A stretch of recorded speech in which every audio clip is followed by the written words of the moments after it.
अस्सलामु अलैकुम दोस्तों, ये वीडियो का पार्ट 2 है, इसलिए इस वीडियो को आखिर तक ज़रूर देखिएगा। अब 5 मिनट बाद कब्रिस्तान आ चुका था। अम्मा हाजरा को तो अपनी बेटी के बारे में कुछ भी नहीं पता था और हम लोग जैसे ही कब्रिस्तान में दाखिल हुए, सामने महा की कब्र दिखाई दी, मगर कब्र कुछ काली काली सी नज़र दिख रही थी। हल्की हल्की टॉर्च की रोशनी में मुझे कुछ हल्का हल्का नज़र आ रहा था। तभी मुझे अचानक से अपने पैर पर कुछ रखा हुआ नज़र आया। मैं डर गई और मैंने टॉर्च जलाकर नीचे देखा तो मुझे बहुत ज़ोरदार झटका लगा। मेरे तो कदमों तले ज़मीन ही खिसक गई। मेरे पैरों तले एक सांप बैठा हुआ था। मैं तो उसे देखकर पसीना पसीना हो गई। मेरे हाथ पैर कांपने लगे। वहाँ की कब्र के इर्द गिर्द सांपों ने अपना बसेरा बना रखा था और एक सांप मेरे कदमों के नीचे भी दिख रहा था। शायद वो हमें खबर कर रहा था कि आगे मत जाना वरना तुम्हें नुकसान पहुँच जाएगा। अम्मा हाजरा की नज़र कमज़ोर थी तो मैंने बोला, अम्मा हाजरा पागल हो गई हो क्या?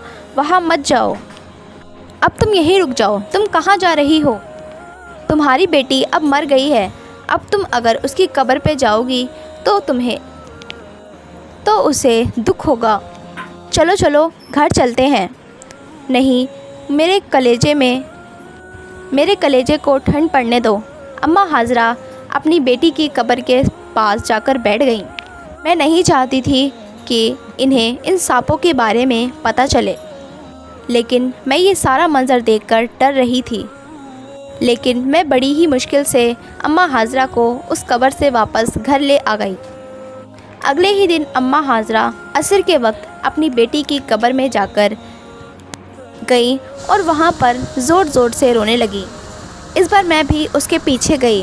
अब मैं उसकी ये हालत देख नहीं सकती थी और सोचने लगी, कहीं ऐसा तो नहीं जो मैंने रात में देखा था वो मेरा ख्वाब हो, क्योंकि कब्र को लेकर इंसान के दिल में खौफ बैठ जाता है और उसे वही सब नज़र आता है। इतनी तेज़ रोशनी थी कि अम्मा हाजरा को भी सब अच्छे से नज़र आ रहा था।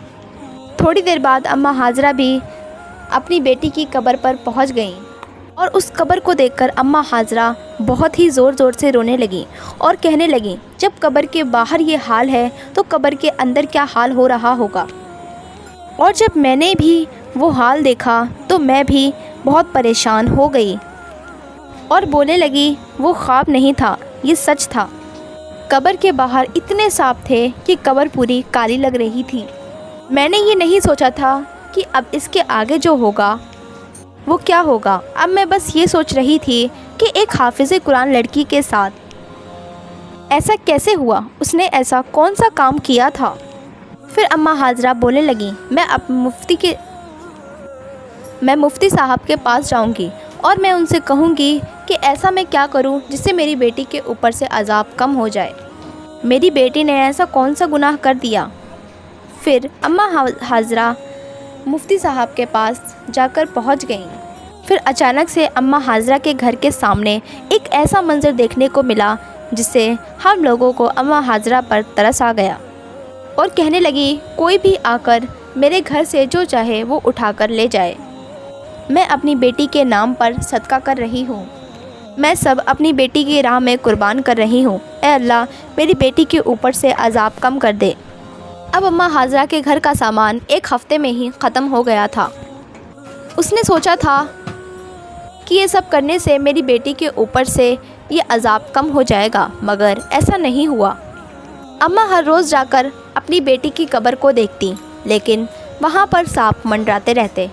अम्मा हाजरा सोचने लगी कि मेरी बेटी से आखिर कौन सा इतना बड़ा गुनाह हो गया जिसे ये सब हो रहा है। अब तो उसके घर में कुछ भी नहीं था, वो बैठकर नमक और रोटी खा रही थी। अब अम्मा हाजरा ने अपना जेवर भी बेच दिया था जो उसका आखिरी मुकाम था। अब उसके पास कुछ भी नहीं बचा था। ये सब करने के बाद भी ना ही महा की कब्र से सांप हटे, वो बिल्कुल वैसे के वैसे ही थे। अब वो नमाज़ पढ़ने के लिए बैठ गईं और अल्लाह ताला से दुआ करती रहीं और ना ही कुछ खाती और ना ही कुछ पीती। لیکن اسے اپنی بیٹی کا وہ گناہ سمجھ نہیں آ رہا تھا جو اس نے کیا تھا۔ تبھی ایک دن ایک لڑکی میرے پاس آئی اور بولنے لگی، میں مہا نام کی لڑکی سے ملنا چاہتی ہوں۔ تو میں نے اسے ساری بات بتا دی، تو وہ کہنے لگی مجھے مہا کی ماں کے پاس لے چلو۔ پھر وہ اماں حاضرہ کے پاس اس کو لے گئی۔ پھر وہ لڑکی بولی، میں تمہیں مہا کی پوری حقیقت بتاتی ہوں۔ اس لڑکی نے کہا مجھے مہا کے کمرے میں لے چلو۔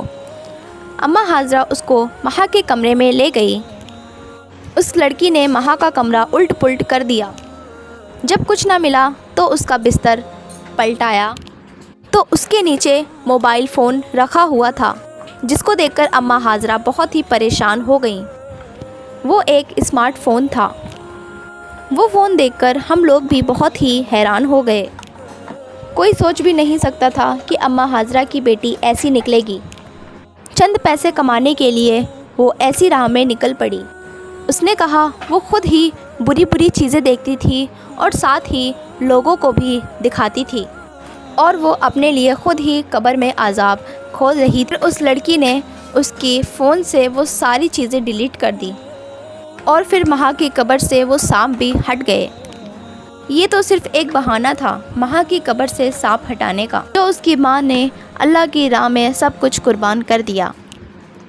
اگر آپ کو ہمارا ویڈیو اچھا لگا ہو تو ہمارا چینل سبسکرائب کریں اور لائک کریں۔